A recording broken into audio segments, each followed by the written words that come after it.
Inner revolution, the need to change, a process in time or instantaneous. The conscious and the unconscious, dreams, the analytical process, to see the content of consciousness without the separation of observer and observed. Noise and resistance, when there is complete cessation of division between the observer and the observed, then what is no longer what is. Questions. Observer and observed. Fragmentation, resistance. Krishna Murti. We are going to examine together the question of what is hidden in the consciousness and the deeper layers of the mind, which is generally called the unconscious. We are concerned with bringing about a radical revolution in ourselves and so in society. The physical revolution, which is advocated all over the world at the present time, does not bring about a fundamental change in man. In a corrupt society such as this, in Europe, India, and elsewhere, there must be fundamental changes in the very structure of society, and if man remains corrupt in himself and his activity, he will overcome whatever the structure be, however perfect. Therefore, it is imperative, absolutely essential, that he change. Is this change to be brought about through the process of time, through gradual achievement, through gradual change, or does the change take place only in the instant? That is what we are going to examine together. One sees that there must be change in oneself. The more sensitive, the more alert and intelligent one is, the more one is aware that there must be a deep, abiding, living change. The content of consciousness is consciousness. The two are not separate. What is implanted in consciousness makes up consciousness, and to bring about a change in consciousness, both in the obvious and in the hidden, does it depend on analysis, on time, on environmental pressure? Or is the change to take place totally independent of any pressure, of any compulsion? This question is going to be rather difficult to go into because it is quite complex, and I hope we shall be able to share what is being said. Unless one goes into this matter very seriously, really taking trouble with deep interest, with passion, I'm afraid one will not be able to go very far. Far in the sense not of time or space, but very deeply within oneself. One needs a great deal of passion, great energy, and most of us waste our energies in conflict. And when we are examining this whole business of existence, we need energy.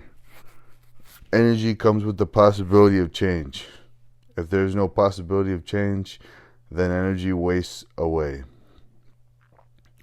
We think we cannot possibly change.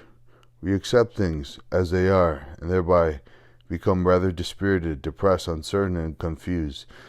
It is possible to change radically, and that is what we are going to examine, if you will. Do not follow exactly what the speaker is saying, but use his words as a mirror to observe yourself and inquire with passion, with interest, with vitality, and a great deal of energy.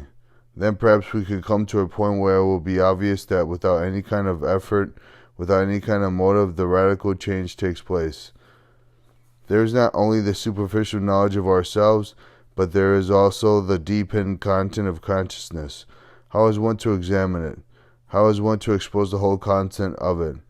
Is it to be done bit by bit, slowly, gradually, or is it to be exposed totally and understood instantly, and thereby the whole analytical process comes to an end? Now we are going to go into question of analysis. To the speaker, analysis of the denial of action.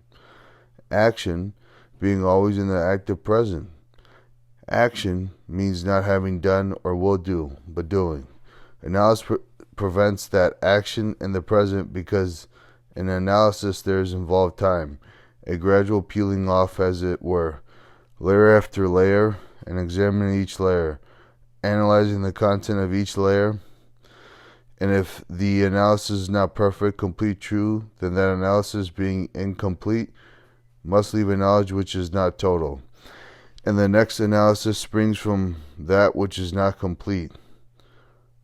Look, I examine myself, analyze myself, and if my analysis is not complete, then what I have analyzed becomes the knowledge with which I proceed to analyze the next layer. So in that process, each analysis becomes incomplete and leads to further conflict, and so to inaction. And in analysis, there is the analyzer and the analyzed. Whether the analyzer is the professional or yourself, the layman, there is this duality. The analyzer analyzing something which he thinks he is different from himself. But the analyzer, what is he? He is the past. He is the accumulated knowledge of all the things he has analyzed. And with that knowledge, which is the past, he analyzes the present. So in that process, there is conflict. There is the structure to conform or to force that which he analyzes. Also, there is this whole process of dreaming. I don't know whether you have gone into all this yourself, or probably you have read other people's books, which is most unfortunate, because then you merely repeat what other people have said, however famous they are. But if you don't read all those books, as the speaker does not, then you have to investigate yourself. Then it becomes much more fascinating, much more original, much more direct and true. In the process of analysis, there is this world of dreams. We accept dreams as necessary because the professionals say, you must dream, otherwise you go mad. And there is some truth in that. We are inquiring into all this because we are trying to find out whether it is possible to change radically. When there is so much confusion, so much misery, such hatred and brutality in the world, there is no compassion. One must, if one is at all serious, inquire into all of this. We are inquiring not merely for intellectual entertainment, but actually trying to find out if it is possible to change. And then we see the possibility of change. Whatever we are, however shallow, however superficial, repetitive, imitative, if we see that there is a possibility of radical change, then we have the energy to do so. If we say it is not possible, then that energy is dissipated. So we are inquiring into this question. Whether analysis does produce a radical change at all, or whether it is merely an intellectual entertainment and an avoidance of action. As we were saying, analysis implies entering into the world of dreams.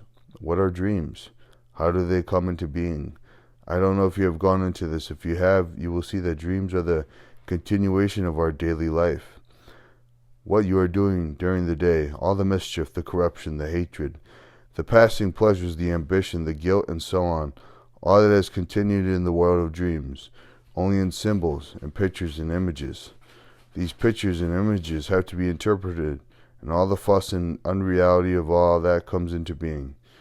One never asks why should one dream at all. One has accepted dreams as essential, as part of life.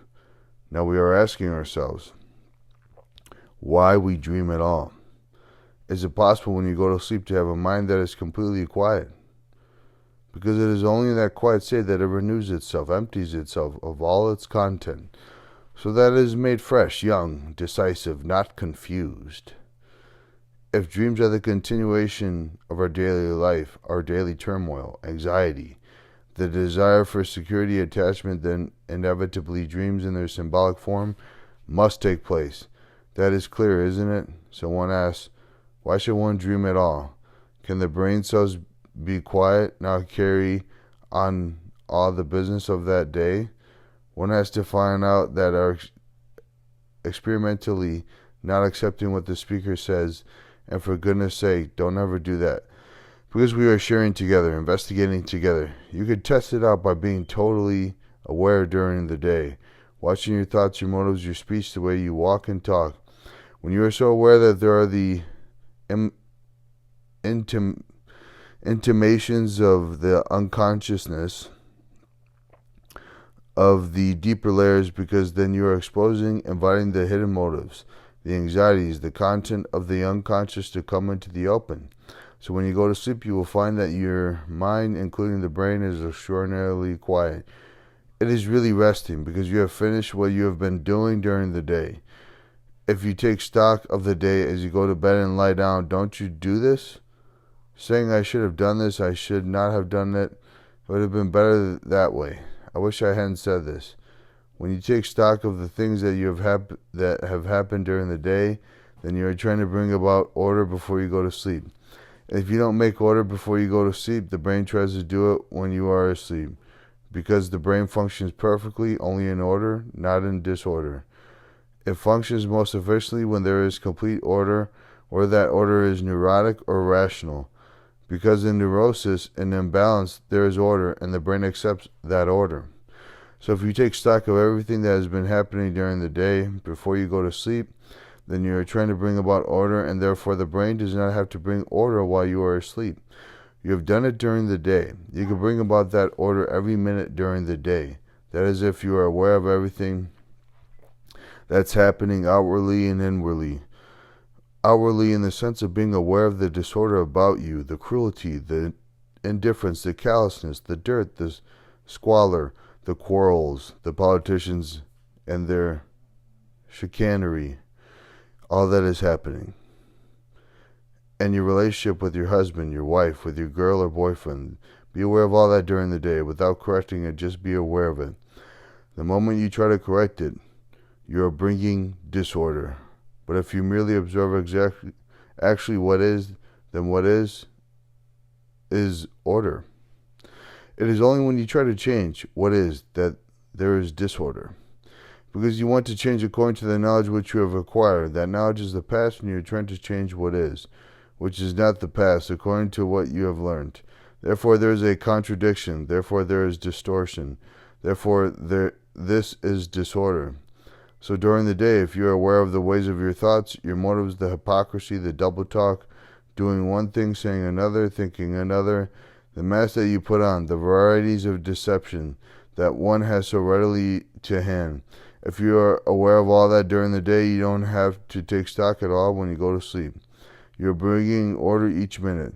So when you go to sleep, you will find that your brain cells which have recorded and hold the past become totally quiet, and your sleep then becomes something entirely different. When we use the word mind, we include in that the brain, the whole nervous organism, the affections, all the human structure. We mean all that, not something separate. And that is included the intellect, the heart, the whole nervous organism. When you go to sleep, then the process has totally come to an end. And when you wake up, you see things exactly as they are, not your interpretation of them or the desire to change them. So analysis for the speaker prevents action, and action is absolutely essential in order to bring about this radical change. So analysis is not the way. Don't accept, please, what the speaker is saying, but observe it for yourself. Learn about it, not from me, but learn by watching all these implications of analysis. Time, the analyzer, and the analyzed. The analyzer is the analyzed, and each analysis must be complete, otherwise it distorts the next analysis. So to see that whole process of analysis, whether it is introspective or intellectual analysis, is totally wrong. It is not the way out. Maybe it is necessary for those who are somewhat or greatly unbalanced, and perhaps most of us are unbalanced. We must find a way of observing the whole content of consciousness without the analyzer. It is great fun if you go into this, because you have then rejected totally everything the man has said, because then you stand alone.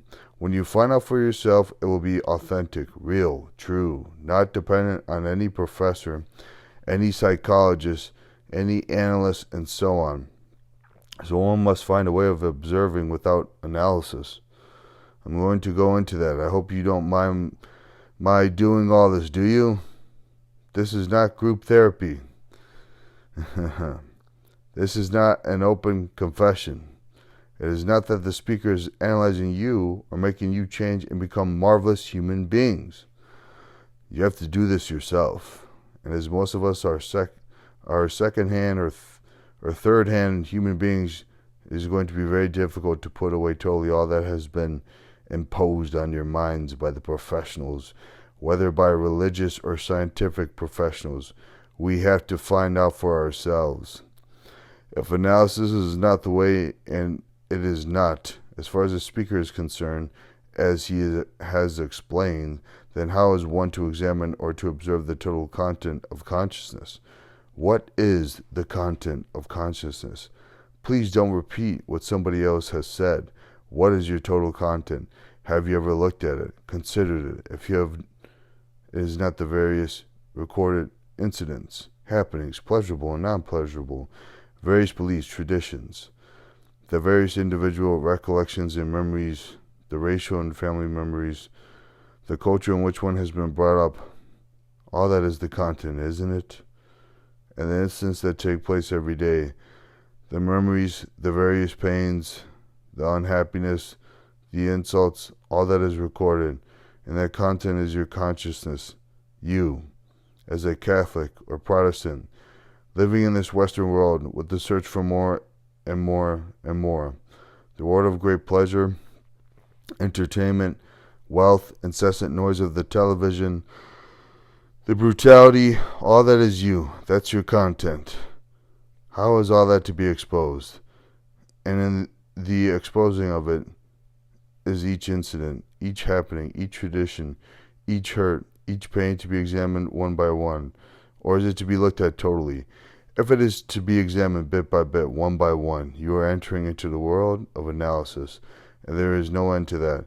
You will die analyzing and giving a great deal of money to those who analyze, if that's your pleasure. Now we're going to find out how to look at these various fragments, which are the content of consciousness, totally, not analytically. We are going to find out how to observe without any analysis at all. That is, we have looked at everything, at the tree, at the cloud, at the wife and the husband, and at the girl and the boy as the observer and the observed. Please do give a little attention to this. You have observed your anger, your greed, or your jealousy, whatever it is, as an observer looking at greed. The observer is greed, but you have separated the observer because your mind is conditioned to the analytical process. Therefore, you are always looking at the tree, at the cloud, at everything in life as an observer, and the thing observed. Have you noticed it? You look at your wife through the image which you have of her. That image is the observer, it is the past. That image has been put together through time, and the observer is the time, is the past, is the accumulated knowledge of the various incidents, accidents, happenings, experiences, and so on. That observer is the past, and he looks at the thing observer as though he were not of it, but separate from it. Now, can you look without the observer? Can you look at the tree without the past as the observer? That is, when there is the observer, then there is a space between the observer and the observed, the tree. That space is time. Because there is a distance, that time is the quality of the observer. Who is the past? Who is the accumulated knowledge who says, that is the tree, or that is the image of my wife? Can you look? Not only at the tree, but at your wife or your husband without the image. You know, this requires tremendous discipline. I'm going to show you something. Discipline generally implies conformity, drill, imitation, conflict between what is and what should be. And so in discipline there is conflict, suppressing, overcoming, the exercise of will, and so on. All that is implied in the word, but that word means to learn, not to conform, not to suppress, but to learn. And the quality of the mind that learns has its own order, which is discipline. We are learning now to observe without the observer, without the past, without the image. When you so observe the actual what is a living thing, not a thing looked upon as dead, recognizable by the past event, by past knowledge. Look, sirs, let's make it much simpler than this. You say something to me which hurts me, and the pain of that hurt is recorded. The memory of that continues, and when there is further pain, it is recorded again. So the hurt is being strengthened from childhood on. Whereas if I observe it completely when you say something which is painful to me, then it is not recorded as a hurt. The moment you record it as a hurt, that recording is continued, and for the rest of your life you are being hurt because you are adding to that hurt. Whereas to observe the pain completely without recording it, is to give your total attention at the moment of the pain. Are you doing all this? Look, when you go out, when you walk in these streets, there are all kinds of noise, all kinds of shouting, vulgarity, brutality. This noise is pouring in. That is very destructive. The more sensitive you are, the more destructive it becomes. It hurts your organism. You resist that hurt, and therefore you build a wall. And when you build a wall, you are isolating yourself. Therefore, you are strengthening the isolation, by which you will get more and more hurt. Whereas if you are observing that noise, are attentive to that noise, then you will see that your organism is never hurt. If you understand this one radical principle, you have understood something immense. That where there is an observer separating himself from the thing he observes, there must be conflict. Do what you will. As long as there is a division between the observer and the observed, there must be conflict. As long as there is division between the Muslim and the Hindu, between the Catholic and the Protestant, between the black and the white, there must be conflict. You may tolerate each other, which is an intellectual covering of intolerance. As long as there is division between you and your wife, there must be conflict. This division exists fundamentally. Basically, as long as there is the observer separate from the thing observed, as long as I say, anger is different from me, I must control anger, I must change, I must control my thoughts, and that there is division, because therefore there is conflict. Conflict implies suppression, conformity, imitation, all that is involved in it. If you really see the beauty of this, then that the observer is the observed, that the two are not separate, then you can observe the totality of consciousness without analysis. Then you see the whole content of it instantly. The observer is the thinker. We have given such tremendous importance to the thinker, haven't we? We live by thought. We do things by thought. We plan our life by thought. Our action is motivated by thought. And thought is worshipped throughout the world as the most extraordinarily important thing, which is part of the intellect. And thought has separated itself as the thinker. The thinker says, these thoughts are no good. These are better, he says. This ideal is better than that ideal. This belief is better than that belief. It is all the product of thought. Thought which has made itself separate, fragmented itself as the thinker, as the experiencer. Thought has separated itself as the higher self and the lower self. In India, it is called the Atman, the higher. Here you call it the soul, or this or that, but it's still thought and operation. That's clear, isn't it? I mean, this is logical. It is not irrational. Now I'm going to show you the irrationality of it. All our books, all our literature, everything is thought, and our relationship is based on thought. Think of it. My wife is the image which I have created by thinking. That thinking has been put together by nagging, by all the things which go on between husband and wife, pleasure, sex, the irritations, the exclusions, all the separative instincts that go on. Our thought is the result of our relationship. Now, what is thought? You are asked that question, what is thought? Please don't repeat somebody else. Find out for yourself. Surely thought is the response of memory, isn't it? Memory is knowledge. Memory is experience which has been accumulated, stored up in the brain cells. So the brain cells themselves are the cells of memories. But if you did not think at all, you would be in a state of amnesia. You would not be able to get to your house. Thought is the response of the accumulated memory as knowledge, as experience, whether it is yours or the inherited, the communal experience, and so on.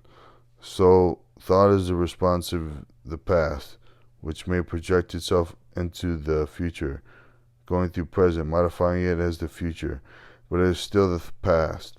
So thought is never free. How can it be? It can imagine what is the freedom. It can idealize what freedom should be, create a utopia of freedom. But thought itself, in itself, is of the past, and therefore it is not free. It is always old. Please, it is not a question of you're agreeing with the speaker. It is a fact. Through thought organizes our life based on the past. That thought, based on the past, projects what should be tomorrow, and so there is conflict. From that arises a question, which is, for most of us, thought has given a great deal of pleasure. Pleasure is a guiding principle in our life. We are not saying that it is wrong or right, we are examining it. Pleasure is the thing that we want most here in this world and in the spiritual world, in heaven. If you have a heaven, we want pleasure in any form, religious entertainment, going to mass, all that circus that goes on in the name of religion. And the pleasure of any incident, whether it is of a sunset or sexual or any sensory pleasure, is recorded and thought over. So thought as pleasure plays a tremendous part in our life. Something happened yesterday which was a most lovely thing, a most happy event. It is recorded. Thought comes upon it, chooses it, and keeps on thinking about it and wants it repeated tomorrow, whether it be sexual or otherwise. So thought gives vitality to an incident that is over. The very process of recording is knowledge, which is the past, and thought is the past. So thought as pleasure is sustained. If you have noticed, pleasure is always in the past, or the imagined pleasure of tomorrow is still the recollection projected into the future from the past. You can also observe that where there is pleasure and the pursuit of pleasure, there is also the nourishing of fear. Haven't you noticed it? Fear of the thing I've done yesterday, fear of the physical pain which I had a week ago. Thinking about it sustains the fear. There is no ending of that pain when it's over. It is finished, but I carry it over by thinking about it. So thought sustains and gives nourishment to pleasure as well as to fear. Thought is responsible for this. There is fear of the present, of the future, fear of death, fear of the unknown, fear of not fulfilling, fear of not being loved, wanting to be loved. There are so many fears, all created by the machinery of thought. So there is the rationality of thought and the irrationality of thought. There must be the exercise of thought in doing things. Technologically, in the office, when you cook, when you wash dishes, knowledge must function perfectly. There is the rationality, the logic of thought and action and doing. But also thought becomes totally irrational when it sustains pleasure or fear. And yet thought says, I cannot let go of my pleasure. Yet thought knows, if it is at all sensitive or aware, that there is pain coming with it. So to be aware of all the machinery of thought, of the complicated, subtle movements of thought, this is really not at all difficult once you say, I must find out a way of living that is totally different. A way of life in which there is no conflict. If that is your real, your insistent, passionate demand, as is demand for pleasure, to live a life inwardly and outwardly in which there is no conflict whatsoever, then you will see the possibility of it. Because we have explained, conflict exists only when there is division between me and not me. Then if you see that not verbally or intellectually, because that is not seeing, but when you actually realize that there is no division between the observer and the observed, between the thinker and the thought, then you see, then you observe actually what is. And when you see actually what is, you're already beyond it. You don't stay with what is. You stay with what is only when the observer is different from the what is. Are you getting this? So when there is this complete cessation of division between the observer and the observed, then what is no longer what is. The mind has gone beyond it. Questioner. How can I change this identification of the observer with the observed? I can't just agree with you and say, yes, it's true, but have to do something about it. Krishnamurti. Quite right. Sir, there is no identification at all. When you identify yourself with the observed, it is still the pattern of thought, isn't it? Precisely. But how do I get out of that? You don't get out of it. I'll show it to you, sir. Do you see the truth that the observer is the observed? The fact of it, the logic of it? Do you see that or don't you? It is still only a comment which arises. The truth does not exist. The fact does not exist? No, a comment of agreement arises.